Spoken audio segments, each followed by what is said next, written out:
Hi, அனைவருக்கும் வணக்கம். என் பேர் வெங்கட். இன்னைக்கு நம்ம என்ன பார்க்க போறோம்னா, சமீபத்தில் பார்த்தீங்கன்னா, நான் மெரினா பீச்சுக்கு போயிருந்தேன். அங்க விவேகானந்தர் இல்லம்னு சொல்லிட்டு அங்க இருந்ததை நான் கவனிச்சேன். அங்க போயிருந்தேன். அங்க போகும்போது ஒரு புத்தகத்தை ஒன்று வாங்கிட்டு வந்தேன். இதுதான் அந்த புத்தகம், மன அமைதிக்கான வழி. நிறைய புக்ஸ் பார்த்தேன், ஆனா இதை வாங்கணும்னு தோணுச்சு. ஏன்னா இன்னைக்கு சமூகத்துல சமுதாயத்திலையும் சரி, எனக்கும் சரி, இந்த புத்தகம் ஒரு நல்ல ஒரு அறிவை கொடுக்கும்ன்றத ஒரு எண்ணத்துல தான் இதை நான் வாங்கினேன். இதை ஒவ்வொரு சாப்டரா நான் படித்தேன். இது நான் படித்து என்னோட நின்று போயிடக்கூடாது. இதில் இருக்கக்கூடிய கீ பாயிண்ட்ஸ் எல்லாம் என் மனசுக்கு சரின்னு பட்ட விஷயங்கள்லாம் ரொம்ப ஆழமான கருத்துக்கள்லாம் நோட் பண்ணி வச்சு மக்களுக்கும் அதை சொல்லலாம், பகிர்ந்து கொள்ளலாம் என்ற ஒரு எண்ணத்துல தான் நான் இந்த வீடியோவை போடுறேன். வாங்க வீடியோக்குள்ள போகலாம். இது ரொம்ப இயல்பா இருக்குங்க. நான் எடிட்டிங்லாம் போடல. இதெல்லாம் நம்ம நல்லா நம்மளை ப்ரொஜெக்ட் பண்ணிக்கணும், இந்த மிஸ்டேக்கும் வரக்கூடாதுன்றதுக்காகலாம் நான் இதை பண்ணல. நான் என்னுடைய இயல்புல நான் இருந்து இந்த வீடியோ போடுறேன்.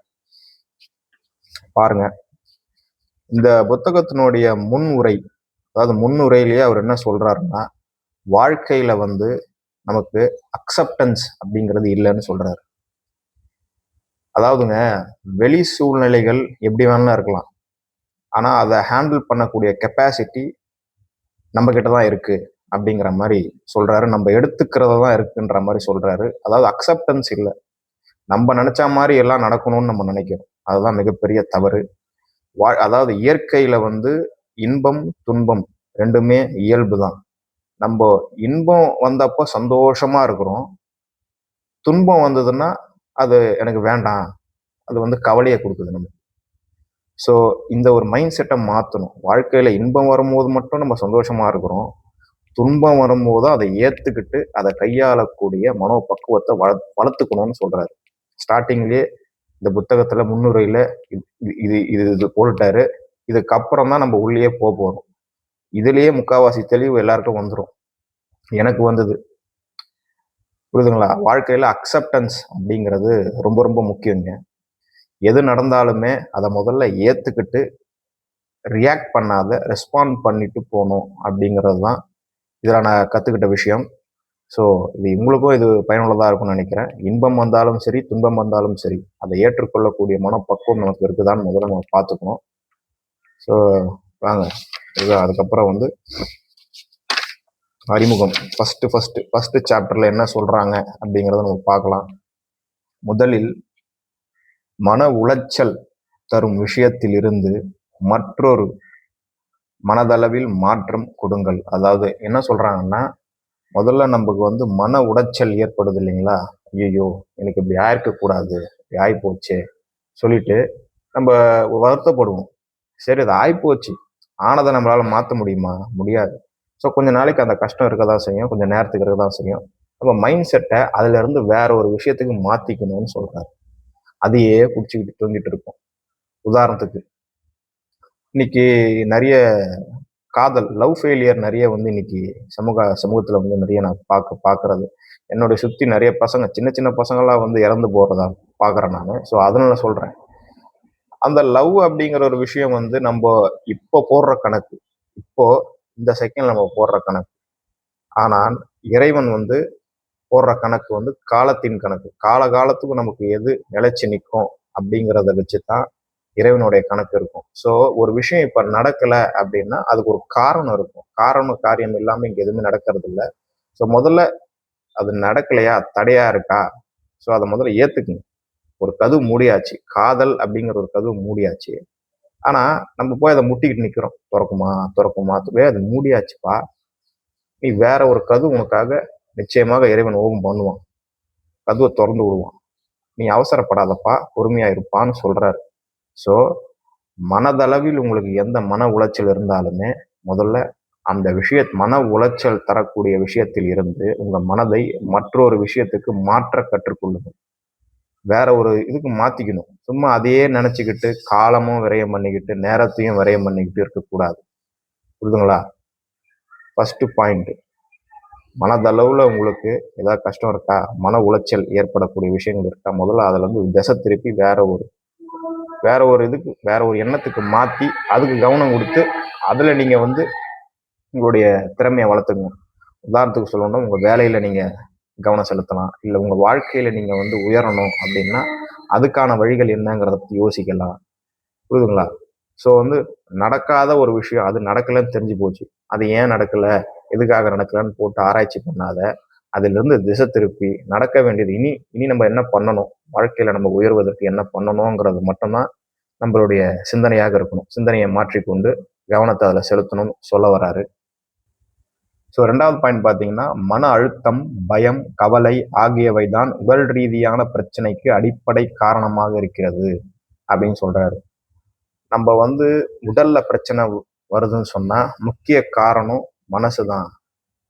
அதாவது ஒரு சின்ன காயம் ஏற்படுங்க, சின்ன ஒரு தலைவலியோ, இல்லை ஏதோ ஒரு சின்னதா நம்ம உடம்புல வந்து ஏதோ ஒரு ஒரு காயமோ ஏதோ ஒரு ஏற்பட்டிருக்கலாம். ஆனா நம்ம ஐயோ எனக்கு இதாயிடுமோ, ஐயோ எனக்கு அதாயிடுமோன்னு சொல்லி நம்மளா கற்பனை பண்ணி பயத்தை உண்டு பண்ணிக்கிறோம், பதட்டம் ஆயிடும்.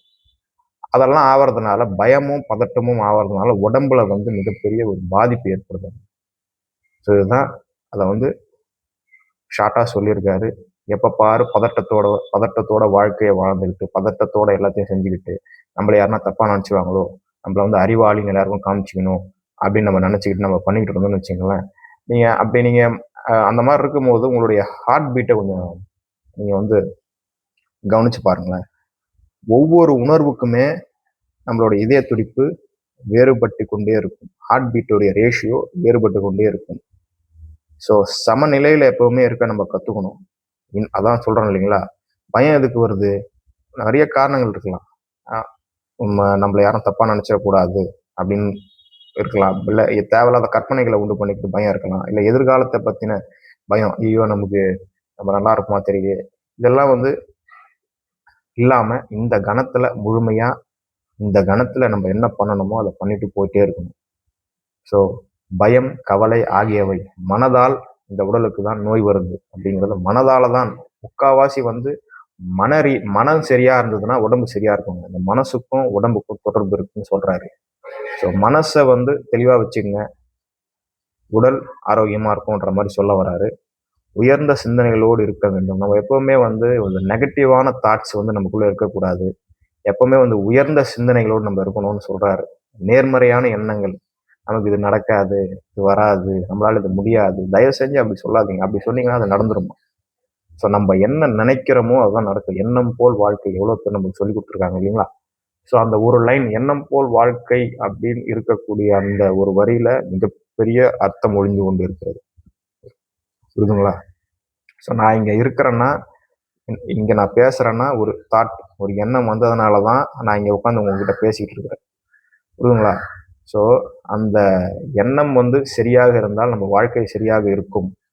உயர்வான எண்ணத்தோடு நம்ம இருக்க வேண்டும் சொல்ல வராரு. ஸோ அடுத்து பார்த்தீங்கன்னா, no past no future, be in present situation.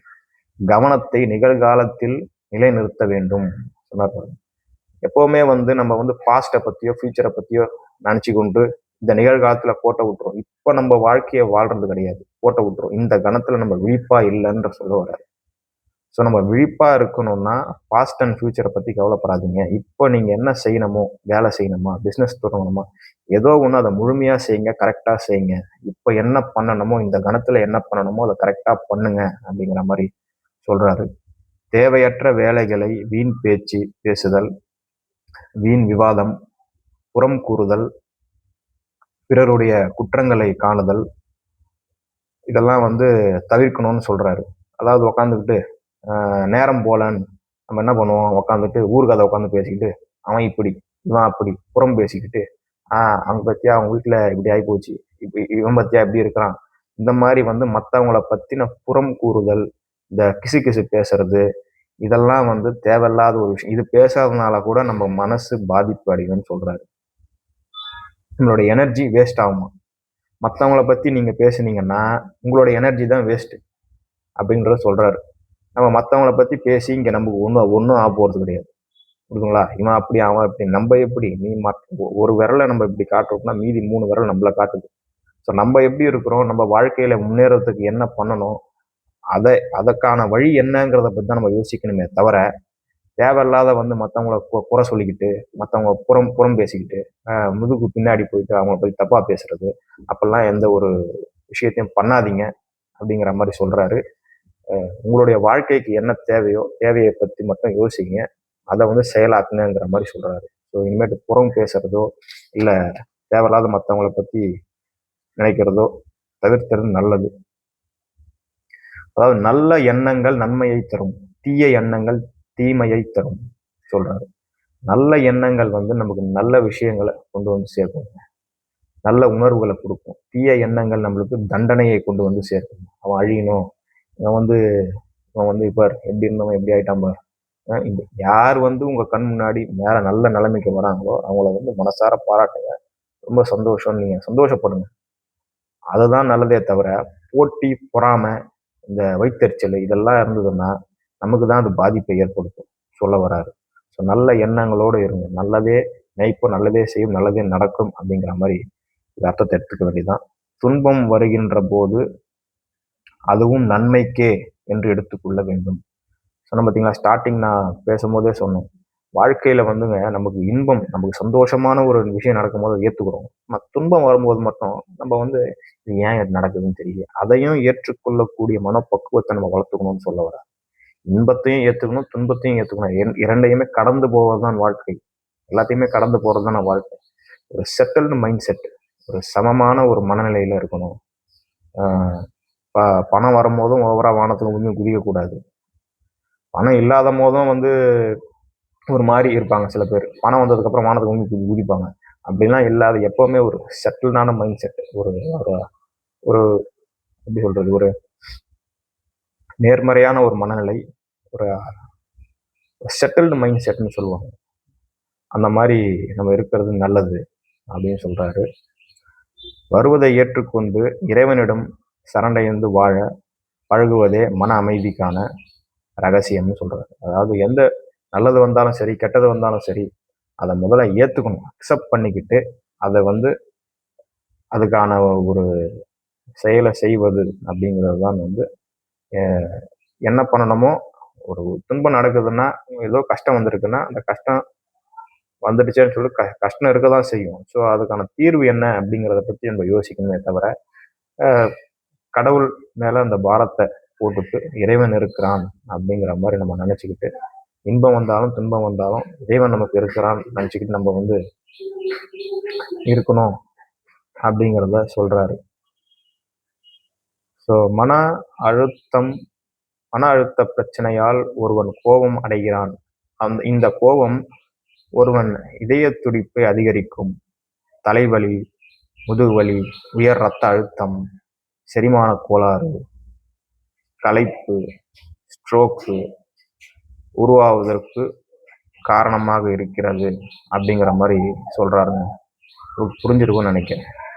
மன அழுத்தத்தால ஒருத்தனுக்கு என்னென்னலாம் பாதிப்பு வருங்கிறத பத்தி தெளிவா சொல்லியிருக்காரு பாருங்க. இதய துடிப்பு, ஹார்ட் பீட் ரேஸ் ஆகுமா, மன அழுத்தத்திலேயே இருந்தோம்னா உடல் ரீதியான பிரச்சனை நிறைய வரும் அப்படிங்கிற மாதிரி சொல்றாரு. கோவப்படும் போது உங்க ஹார்ட் பீட் வந்து உச்சத்துக்கு ரைஸ் ஆகும், ஹார்ட் பீட்டினுடைய ரேஷியோ வந்து உச்சபட்சத்துக்கு போகும், இது ஸ்ட்ரோக் வர்றதுக்கான வாய்ப்புகளும் இருக்கு அப்படிங்கிற மாதிரி சொல்றாரு. ஸோ தயவு செஞ்சு வாழ்க்கையில வந்து வந்து எந்த ஒரு விஷயத்துக்கும் ரியாக்ட் பண்ணாத ரெஸ்பாண்ட் பண்ணிட்டு போறது நல்லது அப்படிங்கிற மாதிரி நான் இந்த விஷயத்துல கத்துக்கிட்டேன். ஸோ இது உங்களுக்கும் சொல்றேன், நீங்களும் அதுக்கேற்ற மாதிரி கடைபிடிப்பீங்கன்னு நம்புறேன். இதுதான், எந்த சூழ்நிலையாக இருந்தாலும் அதை துணிச்சலோடு எதிர்கொள்ள நமக்கு சாதகமாக மாற்றிக்கொள்ள வேண்டும். எந்த சூழ்நிலையாக இருந்தாலுமே அதை துணிச்சலோடு எதிர்கொண்டு, அதான் சொன்னல, அதை ரெஸ்பாண்ட் பண்ணி நமக்கு ஏற்ற மாதிரி மாற்றிக்கக்கூடிய அந்த மனப்பக்குவத்தை நம்ம வளர்த்துக்கணும். ஸோ அதுதான் இந்த பாயிண்ட். துன்பத்தையும் துயரத்தையும் தாங்கி போராடும் போது எந்த மனிதன் சமநிலை மாறாமல் இருக்கிறானோ அவனே மன உறுதியோடும். என்னன்னா, ஒரு மனிதனுக்கு இன்பம் துன்பம் வரும்போதும் மனதளவுல எந்த ஒரு பாதிப்பும் இல்லாத அந்த ரெண்டுமே பக்குவமா கையாளுறான் பார்த்தீங்களா, அந்த மனப்பக்குவம் இருக்கிறவனுக்கு எதை வேணாலும் அவன் சாதிச்சுட்டு போயிடுவான் அப்படிங்கிற மாதிரி சொல்றாரு. இந்த மன உறுதி தான் எல்லாத்துக்குமே. நம்மளால எதையும் பண்ண முடியும், நம்மளால வந்து எதையும் சாதிக்க முடியும், நம்மளால இன்பம் வந்தாலும் துன்பம் வந்தாலும் இறைவன் இருக்கிறான், நமக்கு வந்து வழிகாட்டுவான் அப்படிங்கிற ஒரு நம்பிக்கை இருக்கணுங்க நமக்கு. அந்த மனோதிடம் இருந்தால் எதையும் நம்ம ஃபேஸ் பண்ணிட்டு போயிடலாம்ன்ற மாதிரி சொல்றாரு. சவால்கள் நம் எதிரே வரும்போது உடல் அளவில் மனதளவில் அவற்றை எதிர்கொள்ள கற்றுக்கொள்ள வேண்டும். முன்னாடி சவால்கள் வருதுன்னு சொன்னா அதை பார்த்து நம்ம பயப்படக்கூடாதாங்க. அதை வந்து துணிச்சலோடு அதை கையாளுவதற்கான திறனை நம்ம வளர்த்துக்கணும் அப்படிங்கிற மாதிரி சொல்றாரு. அவாய்ட் நெகட்டிவ் தாட்ஸ், நேர்மறை சிந்தனைகளை வளர்த்து கொள்ளுங்கள். திருப்பி அந்த புத்தகத்துல சொல்றது எண்ணங்கள் தான். எண்ணங்கள் தான் உங்க உணர்வுகளை வந்து தூண்டும். ஸோ அவாய்ட் நெகட்டிவ் தாட் சொல்றாரு. எப்பவுமே நம்மளால முடியும், ஆக்கப்பூர்வமான சிந்தனைகளுக்கு முக்கியத்துவம் கொடுங்கிற மாதிரி சொல்றாங்க. ஸோ நிச்சயமா நீங்க வந்து நெகட்டிவ் தாட்ஸ் வந்தாலுமே கண்டுக்க வேண்டாம், கண்டுக்க வேண்டாம். சினிமா தேட்டர்ல படம் பார்க்குற மாதிரி தாங்க. ஒரு கண்ணை மூடி உட்காந்தீங்கன்னா நிறைய விஷயங்கள் ஓடும். ஸோ உங்களுக்கு எது நல்லதோ அதை நீங்க எடுத்து பண்ணா அதுக்கு நீங்க முக்கியத்துவம் கொடுத்தா நல்லா இருக்கும். நெகட்டிவ் தாட்ஸ் வராம இருக்காது, வந்தாலும் அதை கண்டுக்க வேண்டாம். சரிங்களா? அடுத்தது வந்து உடல் ஆரோக்கியத்திற்கும் மன ஆரோக்கியத்திற்கும் சம்பந்தம் உண்டு.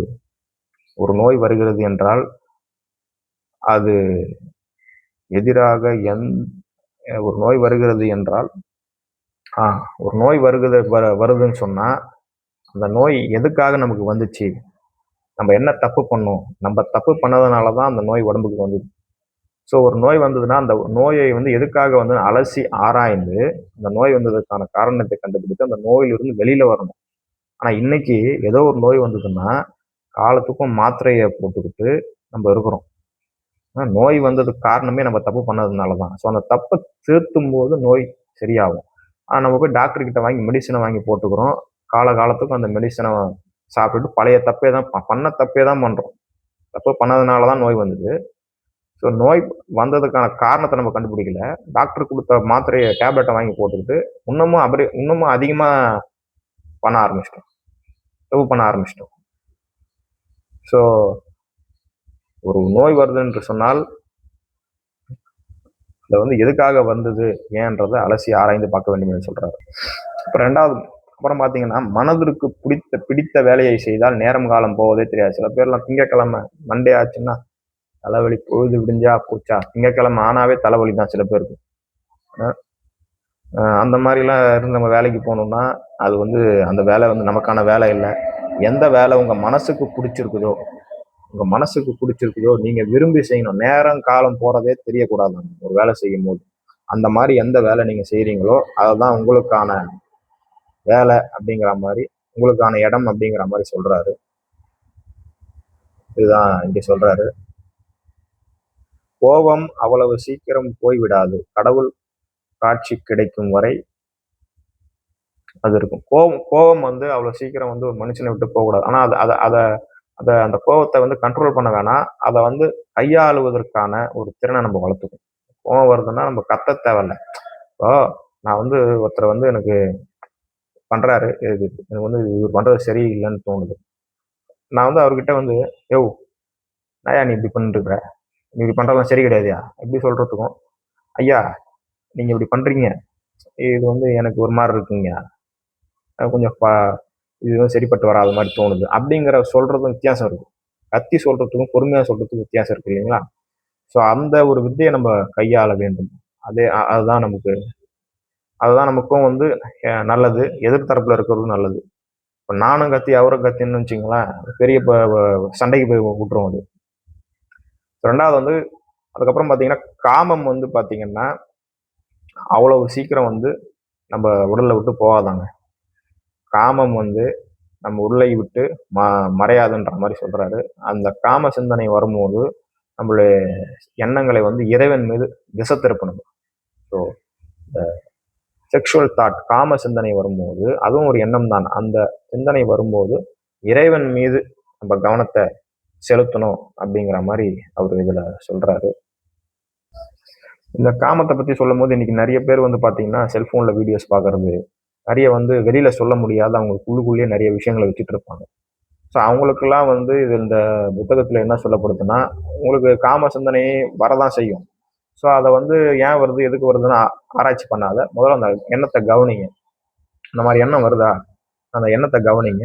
உங்க இஷ்ட தெய்வம் எதுவோ அந்த தெய்வத்தை, அந்த எண்ணம் வரும்போது அந்த தெய்வத்தை நீங்க நினைச்சுக்கங்க. உங்க மனசு தான் அந்த எண்ணத்தை தூண்டுது, அதே மனசால தான் நீங்க அதை கையாளணும். புரியுதுங்களா? இப்போ எண்ணம் வருதே, நம்ம வந்து உட்காந்துட்டு இருந்தோம்னா அது எண்ணம் வரதான் செய்யும். ஸோ அது அந்த எண்ணம் வரும்போது வேற ஒரு திசை, வேற ஒரு எண்ணத்தை மாத்திக்குங்க. கடவுளை பத்தி நீங்க நினைங்க அப்படிங்கிற மாதிரி சொல்றாரு. அப்புறம் இன்னொன்று, காமத்திலிருந்து வெளியில வரணும்னா முழுசா அதை அனுபவிச்சுட்டு வெளியில வரணும். பிரியாணி இருக்குன்னு சொன்னா அந்த பிரியாணி சாப்பிட்றோம்னு வச்சுக்கோங்களேன், அந்த பிரியாணி வந்து நின்று ரசிச்சு ருசிச்சு அனுபவிச்சு அதை முழுமையா சாப்பிட்டாதான் நமக்கு திருப்தி அடையும். புரியுதுங்களா? ஸோ அந்த மாதிரி அந்த காமம் அப்படிங்கிறதையும் அதை அனுபவிச்சுட்டு வெளியில வந்துடலாம்.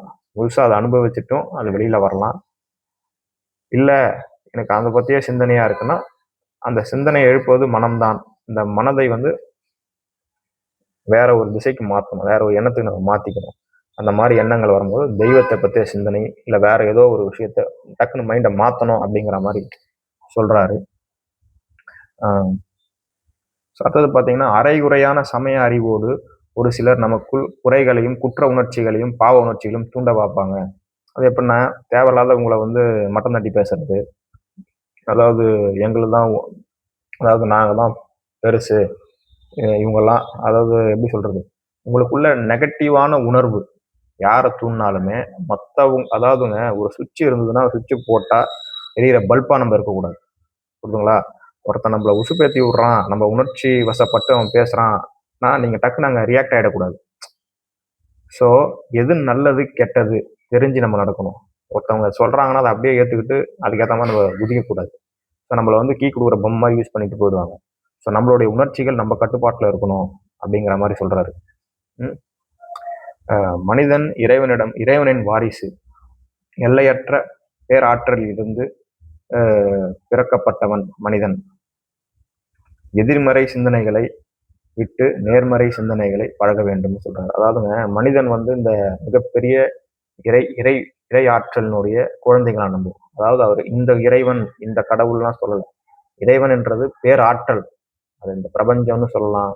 அது மிகப்பெரிய ஒரு ஒரு சக்தி. அந்த சக்தியினுடைய ஒரு குழந்தைகள் தான் நம்ம எல்லாருமே சொல்றாங்க. புரியுதுங்களா? இந்த இறை ஆற்றலின் வாரிசுகள் தான் நம்புவோம். அந்த இறைவனுடைய பிள்ளைகள் தான் நம்பும் அப்படிங்கிற மாதிரி சொல்றாரு. எதிர்மறை சிந்தனைகளை, நெகட்டிவ் தாட்ஸை விட்டுட்டு பாசிட்டிவ் தாட்ஸை நம்ம வளர்த்துக்கணும் அப்படிங்கிற மாதிரி சொல்றாரு. தீய சிந்தனைகள் வலையில் நம்ம சிக்கி வந்து அவற்றிலிருந்து மீள நல்ல செயல்களை செய்ய வேண்டும்.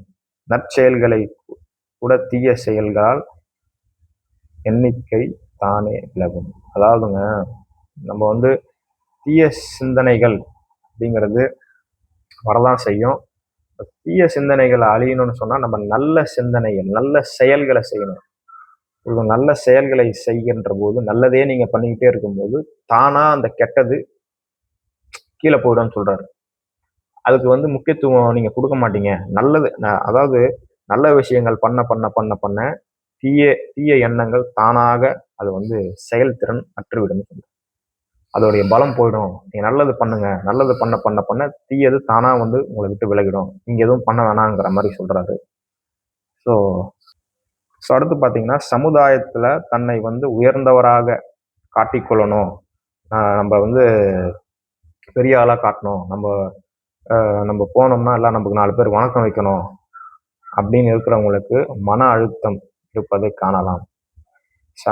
சமூகத்தில் சரியான மதிப்பு கிடைக்காத போது மன உளைச்சலுக்கு ஆகும். இந்த சமூகத்தில் நம்மளை வந்து அவங்க மதிக்க மாட்டாங்க, இவங்க நம்ம மதிக்க மாட்டாங்க, நம்ம அங்கே போனாங்க மரியாதையே இல்லை, நம்ம 4 பேருக்கு வணக்கம் வைக்கணும், நம்மளுக்கு வணக்கம் வைக்கணும், நம்மளை வந்து வாங்க வாங்கன்னு கூப்பிட்டாதான் நமக்கு வந்து ஒரு கௌரவம் அப்படின்லாம் வந்து உங்களுக்கு அப்படின்லாம் யார் இருக்காங்களோ அவங்களுக்குலாம் மன அழுத்தம் இருக்குமா, அவங்களாம் வந்து ஸ்ட்ரெஸ்ல இருப்பாங்களாம்.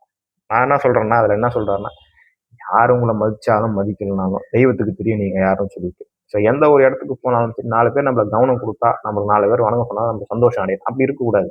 யார் நம்மளை மதிச்சாலும் மதிக்கலாம், நம்ம வேலை என்னவோ பண்ணிட்டு போயிட்டே இருக்கணும். எதையுமே எதிர்பார்த்தோ இல்லை அவங்க நம்மளுக்கு மதிக்கணுமோ அவங்க மரியாதை கொடுக்கணும்னு அவசியமே கிடையாது. ஸோ இந்த மனத்தெளிவு முதல்ல இருக்கணும். இதெல்லாம் ஒரு விஷயம். இது நம்மள மதிக்கலையேன்றதுக்காக நம்ம கஷ்டப்பட்டுட்டு மன உளைச்சல்ல உட்காந்துருக்கோம். இதெல்லாம் வந்து ஒரு தேவையில்லாத ஒரு விஷயம்னு சொல்றாரு. சரி, யார் நம்மள மதிச்சான்னு நமக்கு தெரியும் நம்ம யாருன்னு. புரியுதுங்களா? அதனால மத்தவர்கள் மதிப்பு எதிர்பார்த்திருக்காதீங்க. நம்மளுடைய சந்தோஷம் நம்ம கையில இருக்கணும் அப்படிங்கிற மாரி சொல்றாரு. அ ஸோ இதுதாங்க. மத்தவங்க நம்மள மதிக்கணும், மத்தவங்கள நம்ம இது பண்ணணுன்றதுக்காகவும், மத்தவங்கள நம்ம பாராட்டணுன்றதுக்காகவும், அது எதுவும் நடக்கல, மத்தவங்கள மதிக்கலன்னா நமக்கு சோர்ந்து போயிரும். அப்படிலாம் இருக்கக்கூடாது. எது நடந்தாலும், எது நடக்கலனாலும் ரொம்ப சந்தோஷமா இருக்கணும். ஒரு தெளிவான மைண்ட் செட்ல இருக்கணும் அப்படிங்கிற மாரி சொல்றாரு. இதுவரையும் இத நான் முடிச்சுக்கிறேன். ஏன்னா, இதுவரையும் நான் நோட் பண்ண விஷயத்த மட்டும் உங்களுக்கு சொல்லியிருக்கிறேன். சில விஷயங்கள் நான் சொல்லியிருக்கிறேன். ஸோ இதுல உங்களுக்கு எது புடிச்சிருக்கோ அத நீங்க டேக் அவே எடுத்துக்கலாம். ஸோ வாழ்க்கையில நீங்க இம்ப்ளிமெண்ட் பண்ணிக்கலாம். அத நீங்க நடைமுறைக்கு கொண்டு வரலாம். ஸோ நெக்ஸ்ட் இது வந்து சாப்டர் 1. நெக்ஸ்ட் நான் போடுவேன். சாப்டர் 2 நான் போடுவேன். அதுவும் நான் எடிட் பண்ணி அந்த கன்டென்ட் எல்லாம் கரெக்ட்டா பார்த்து நான் போடணும். ஸோ இவ்வளோ பொறுமையா நீங்க வந்து இத கேட்டதுக்கு ரொம்ப நன்றி. இது வந்து எதுக்காக நான் பண்றேன்னா, என்னோட இது நின்றக்கூடாது. நான் புத்தகம் படிச்சுட்டு நான் நான் மட்டுமே அத தெரிஞ்சு வச்சுக்கிட்டா நல்லா இருக்காது. எது என்கிட்ட இருந்தாலுமே அத குடுக்கணும்னு நெனைக்கிறவன் நானு.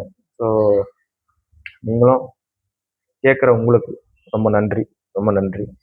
ஸோ இது இந்த மாரி ஒரு எண்ணத்தை ஏற்படுத்திய இறைவனுக்கு நன்றி.